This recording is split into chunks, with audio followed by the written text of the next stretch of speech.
Hello there, Alaskans, wherever you are. Welcome to the Must Read Alaska Show. Coming to you from somewhere in Alaska.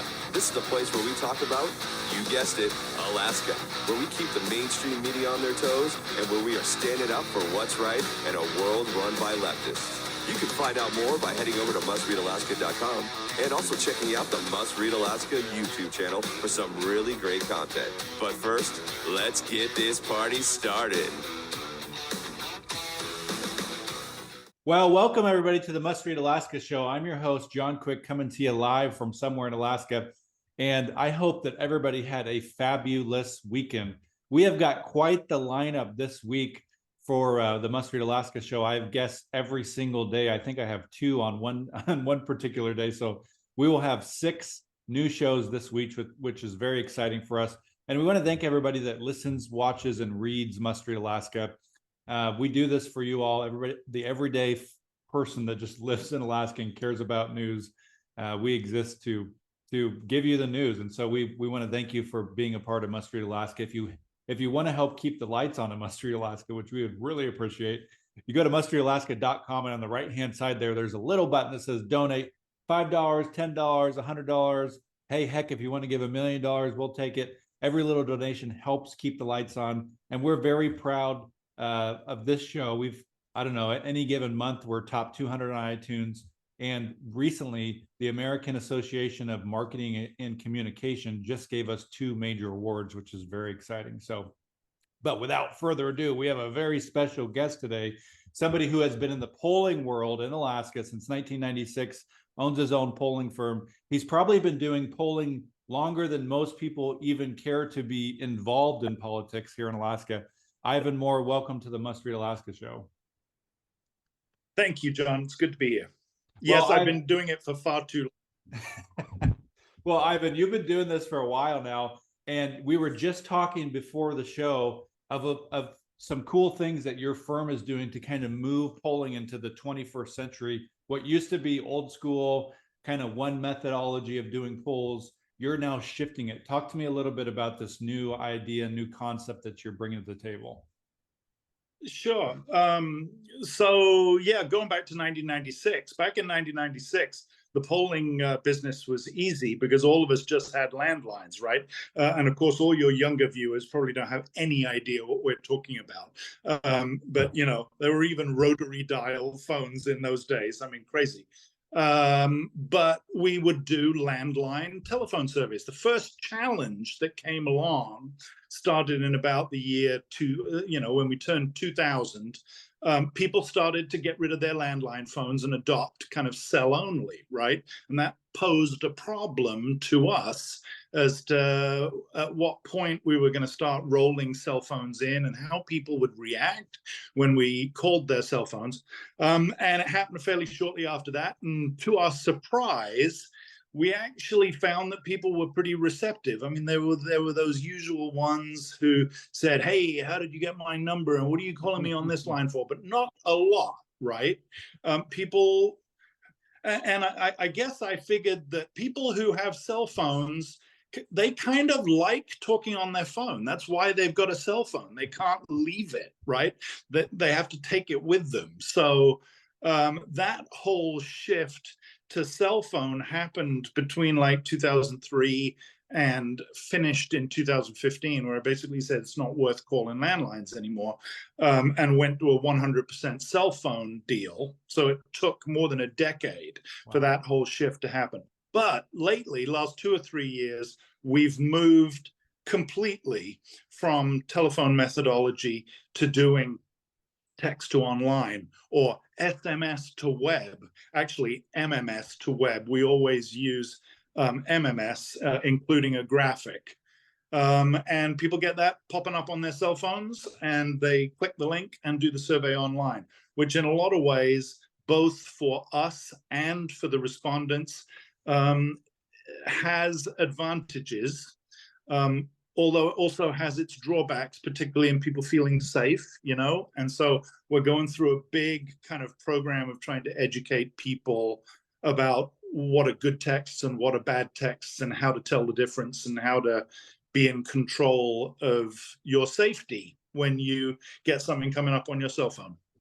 So let's say I'm somebody who gets a polling text from you. Are you taking me then to a website, or do I do the poll right there in my text message?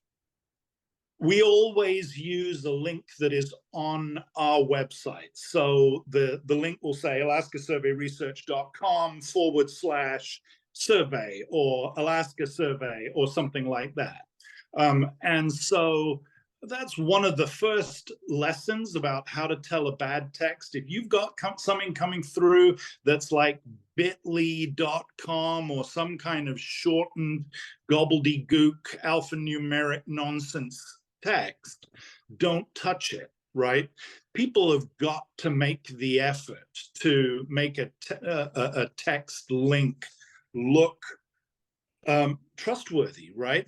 And if people want to go to alaskasurveyresearch.com separately and check out, they'll find a viable website. They find we've been in Alaska doing business for 27 years or whatever it's been, and they can make the judgment there. But of course, understandably, there's a lot of distrust out there. So people are still at that point where like everything that comes through on text is bad.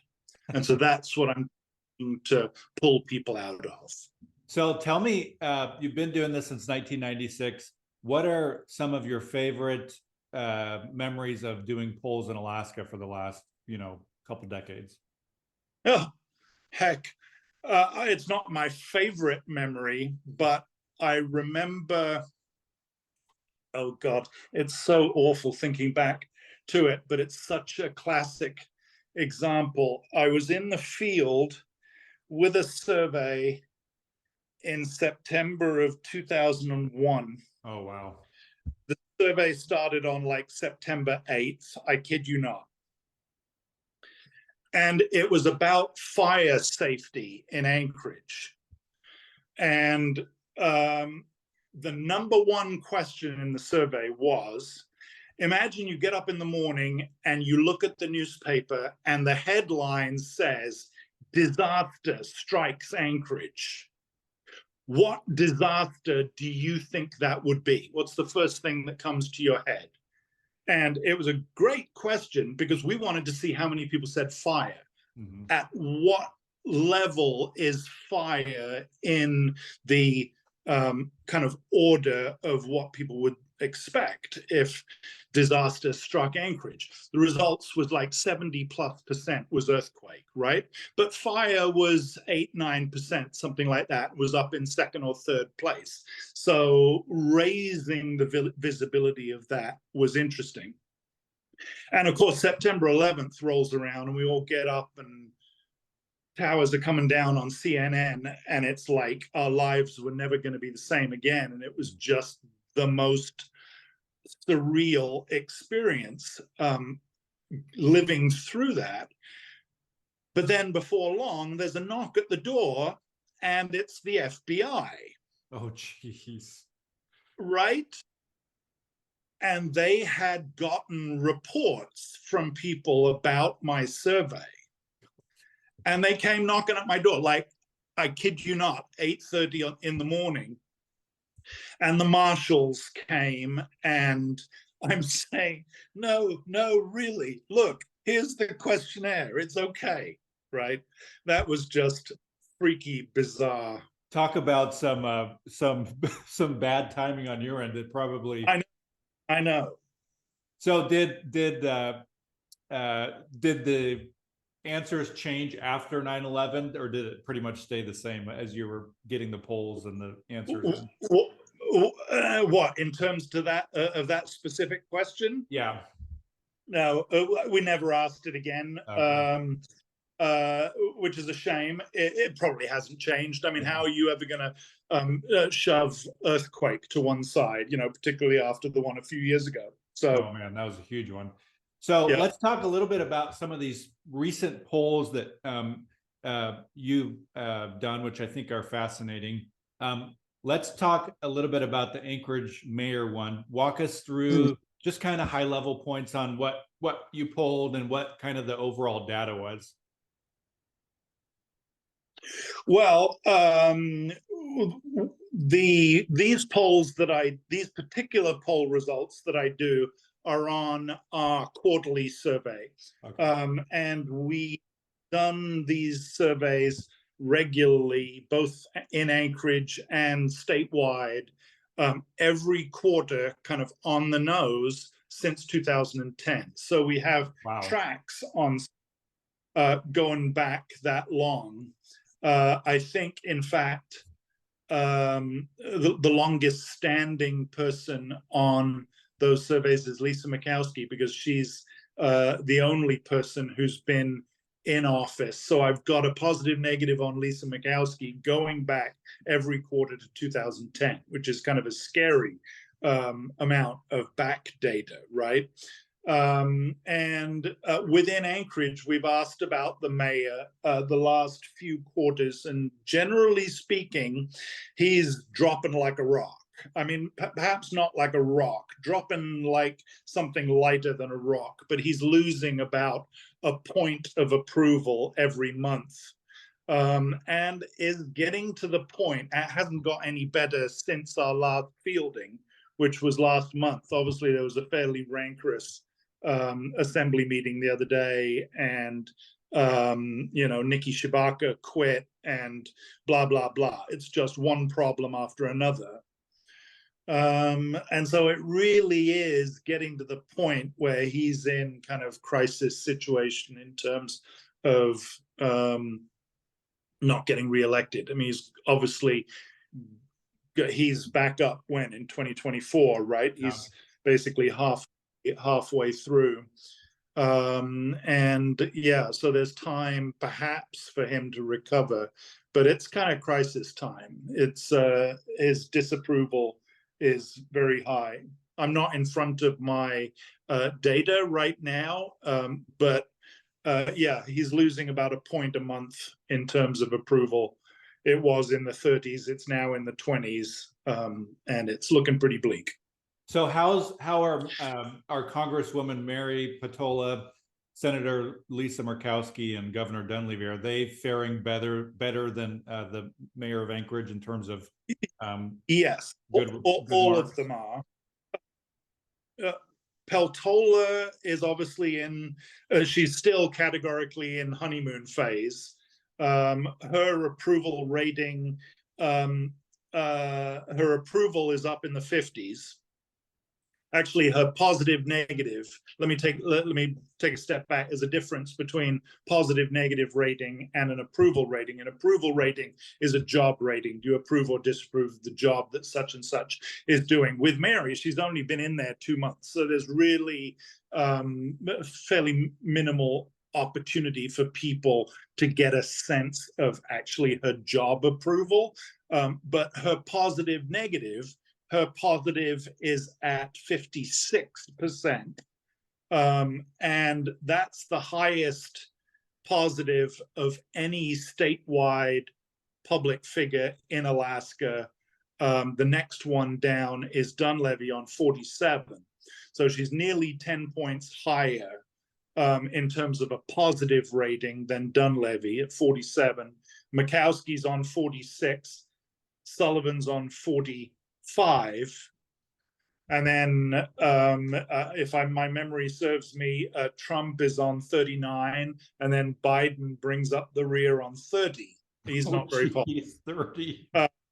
But that's pretty incredible. Her numbers haven't really changed since the numbers we recorded back in October, 3 months ago, because remember, it's a quarterly thing, where she was in the last month of the campaign. Positive, negative, pretty much the same. So she's, like I said, in that honeymoon phase, which is great for her, but there's only one direction to go, and that's downhill. And, she gets stuck into the messy business of actually legislating, that will be problematic. I mean, already since the survey fielded, which was in mid-January, we've had the news that she hired Josh Revak in her Alaska office, which was an interesting hire. Obviously, yeah, that seems like that was a controversial hire, both for Democrats and Certainly, Republicans. certainly controversial from the point of view of dyed-in-the-wool Democrats. Some were screaming and squawking about it, but it's also positive from the point of view of reaching across the aisle and not paying any attention to party affiliation and ideology and just getting the work done. So we'll see how that pans out. That's the good thing about doing quarterly, because the next survey we'll do will be in April, and we'll get a sense of how things have moved. So if you've at least Senator Murkowski, you've been doing this for a while now. What do you think just off the top of your head, has she been as high as Mary at some point, 56, 57%? Oh, sure. She's been at 60, a few years back. Yeah. Most of the time, she was, positive in the low 50s, negative around 30, 35%. It's come down. Obviously, it's just been through a pretty brutal campaign, and just in the last kind of year or two has reached the point where the conservative wing of the electorate, which, depending on how you define it, is 25 to 35% of the population, just roundly despise her, particularly since she dodged a bullet this last election and actually managed to get reelected. So it's kind of tough to maintain a 50% positive when a third of the population hate you. Yeah, that's going to be tough. But yeah. she's very resilient, and she keeps winning, so she's doing something right for folks. Yeah, I guess. So let's chat about now that kind of the dust has settled in the November 2022 elections. What do you think this means for Alaska? We had the gamut of Dunleavy, who's unapologetically pro-life, to Murkowski, that's the moderate, to Congresswoman Peltola, who's unapologetically pro-choice. You have this huge gamut of folks that won these statewide elections under new ranked choice voting. What do you think this means long term for Alaska? This kind of schizophrenic last election. It's not schizophrenic. It's classic Alaskan, John. One of the first adages I ever heard when I got involved in politics back in the early 90s, right, was that as far as Alaskans were concerned, it wasn't about, it was about the person, not the party, right? Go back to Ted Stevens, forget party affiliation, do what's best for Alaska, right? And so that kind of sense of independence and kind of a lack of adherence to party, we kind of lost that for a while. But maybe kind of this was the nudge we needed to get back towards it. Personally speaking, I think it's great having being represented in our highest offices by people across the spectrum. Don't you? I mean, Dunleavy is the governor, Peltola as the representative, and Murkowski and Sullivan as the two senators. That's a great mix, instead of having everyone being from the extreme wing of one side or the other. Why would you want that? Having a variety of views is a healthy thing. That's what I think, anyway. Well, part of what makes America awesome is that we get to come to the table with different viewpoints and have a conversation like this, and we don't have to face jail or consequences for doing right. it. One of the interesting things is that, did this schizophrenic thing as you call it, I just think varied and healthy situation. Did it arise because of RCV, or would it have done it anyway? I was actually asked on Twitter the other day, how do you think things would have gone if we'd had this last election under the old rules? And it was a very good question. Of course, there's no way of answering it because there's so many parameters that may have gone differently. The one thing that we can say without any shadow of a doubt is that Lisa Murkowski would no longer be the senator. And that, in a nutshell, is why the movement here is growing to get rid of RCV, because it's perceived that it was a deal to kind of get Lisa Murkowski through the election or whatever. That's actually a very, very unusual thing for something like that, for the outcome to be so different. The Peltola against Palin and Begich situation is a little bit more tricky. If that had been a Republican primary, I think Sarah Palin almost certainly would have won. I mean, she beat Begich in the RCV, kind of getting second place over his third place kind of thing. And so in a Republican primary, she almost certainly would have won. But then Peltola would have beaten her in a general election. Obviously, you've got the potential of a third party candidate getting in there instead of the RCV, where it boils down to the final two, and it was Peltola and Palin. There may have been a third party candidate, I don't know, an AIP, but that would have hurt Palin. I think Mary wins in that situation, even if ranked choice voting is not there. Yeah, it would have been exactly the same. I think the governor's race would have been exactly the same. And you know, the Murkowski phenomenon is not something that's always going to happen that way, right? The classic example that I love to bring up is 1994, when Tony Knowles first won the governorship of Alaska, beating Jim Campbell, the Republican candidate, and Jack Coghill, running as an AIP, the Alaska Independent Party candidate, pulled 13% in the general, right? And Knowles won by 500 votes statewide. Jeez. If that had been an RCV race, clear as the nose on your face, Coghill is the last one eliminated, and his 13% goes 90% to Jim Campbell. He wins by 10 points. Tony Knowles never would have been governor.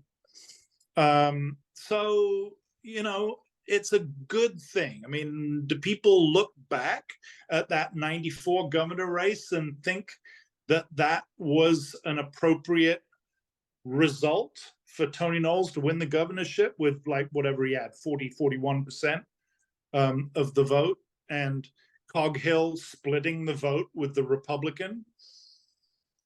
Well, I think it wasn't really. I think the tougher thing now these days is people just don't like to accept the end result, regardless of what party you're on. And right. That's a tough cookie to swallow, I think. So looking at it and blaming the Murkowski thing on ranked choice voting, throwing the baby out with the bathwater, which I think is a shame. And then, of course, the other thing that raises distrust, which I think was a stupid mistake on the part of the Division of Elections, who I thought did an awesome job all the way through that whole first ranked choice voting experiment. The mistake they made was the decision to basically not do the ranking, the elimination, until all the ballots had come in. So you got election. And then we got to wait 2 weeks for all the ballots to oversee. Yeah, did that sure piss everybody off? Yeah. Like, thought shenanigans were going on there because it was taking so long, and there's no excuse for it to go on this long. Blah, blah, blah. Why the Division of Elections couldn't, on election day, okay, here are the votes that have been received so far, because it's only like pressing the button, bloop, bloop, bloop, and this is how the elimination would occur if this data was final. Yeah. this person would be the winner. And then 3 days later, when there's an update of the vote, press the button again and see how, because that would have been so much better. I don't know why they made the decision not to do that. So, in your opinion, do you think ranked choice voting is the new law of the land, like meaning it's going to be here for the next 30 years?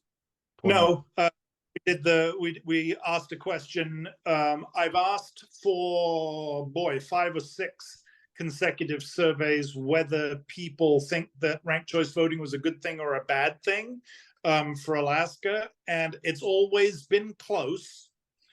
Sometimes with good thing 1 or 2 points ahead, sometimes with bad thing 1 or 2 points ahead.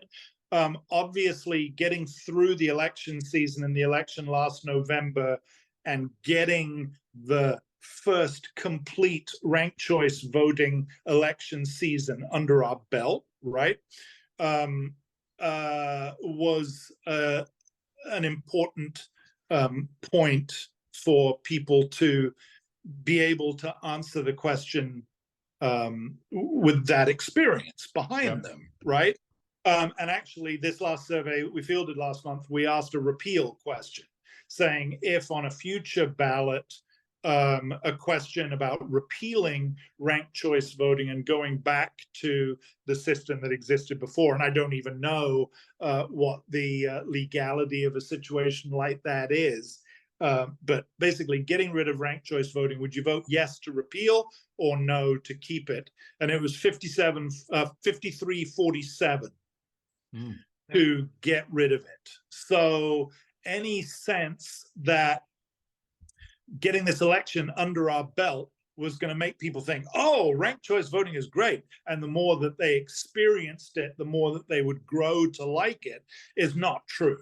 If anything, it's got a few points worse, because of course it only passed by like half a point, right? It was very close when it passed, and now this last poll, 53% to repeal it. So it's going to be a struggle. The pro kind of defending RCV, loads of money will come in from outside, so they're hugely well funded.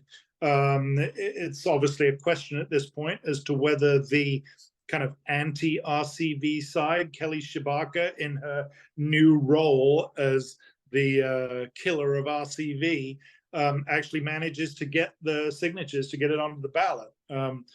Getting a statewide initiative successfully onto the ballot requires a lot of money. Oh man, and just so much organization. That's the thing where I personally did not vote for ranked choice voting, but I think unless they got this new group that's out there, as we know, that's got an approved thing with the lieutenant governor to get collect signatures and all that kind of stuff. And man, I just takes a lot of money, and I just think that the side that is opposing ranked choice voting is going to be probably outspent 5-1, 6-1, 10-1. Right.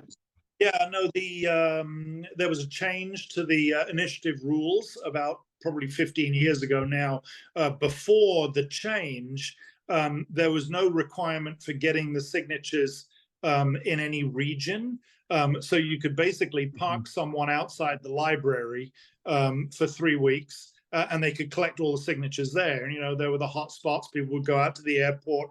People would go kind of like on the Sky Bridge from the Fifth Avenue Mall over to the garage, right? And those kind of good places where you could collect signatures and set up your ironing board. But then the change that got made required that the signatures that you got be from people all around the state, right? Which I actually like. So there was more of a requirement that people had to jump through to get a certain number of signatures from a majority of the House districts around the state, which made it more complicated. So Ivan, we'll see. It'll always be close. So we 40 minutes went by quick. I'll tell you that much. Hey, you haven't. Why I'm wearing a Pink Floyd T-shirt. Tell us about your Pink Floyd T-shirt. My daughter actually has a similar T-shirt. Pink Floyd is we like Pink Floyd in my household. Yeah. Well, we're just two lost souls swimming in a, aren't we, John? No, because I asked a question. I don't think it was this last time. I think it was the time before that on the Alaska survey, which was the question to end all questions. Which do you prefer, Pink Floyd or Led Zeppelin? Ooh, and that's a tough one. I'm not going to tell you the results because what we're actually doing is I'm enjoying asking more questions like that, kind of fun questions. Another one we asked is kind of like, do you have a tattoo anywhere on your body? That one is very interesting and varies in a fascinating way by age and also by party affiliation. And those kinds of results, those kind of fun things that make polling cool, we're going to turn into little videos and stick them out on the old social media. So the Pink Floyd will be one of the first ones that we do. And so stay tuned for that. Stay tuned. Ivan Moore is making polling cool again. I love it. No, Ivan, tell us, somebody wants to hear about what you're doing. Tell us about where they can find you on the website, social media, and all that kind of stuff. If they want to sign up for your newsletter, where do they find you? Right. On the World Wide Webs, it's alaskasurveyresearch.com, Alaska Survey Research, all one word, .com. And I put out a lot of survey results on the Twitter, and my handle there is @IvanMoore1. So if you're on the twits, come and follow me. That's usually where people see things first. Twitter's a great thing. I mean, only kind of 4 or 5% of the population is on it, but just about every journalist, of course, say what you want about the changes Mr. Musk has brought to Twitter, but it's still a great thing. Yeah. It's my preferred social media. I'm also on the Facebook and put stuff out there occasionally. You can just search for me, personal account on Facebook or the Alaska Survey Research account. So come follow. Nice. Well, thank you so much, Ivan, for joining us. Well, you're welcome back anytime. We'll probably have you on here again in the next couple of months. And thanks everybody for tuning in to the Must Read Alaska show.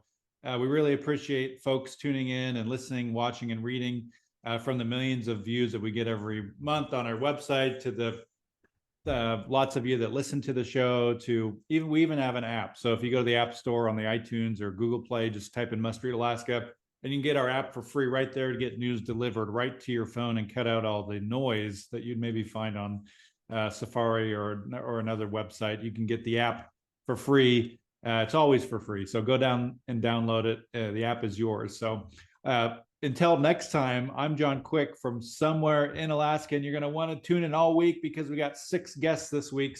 Thanks everybody for tuning in. Have an awesome rest of your day.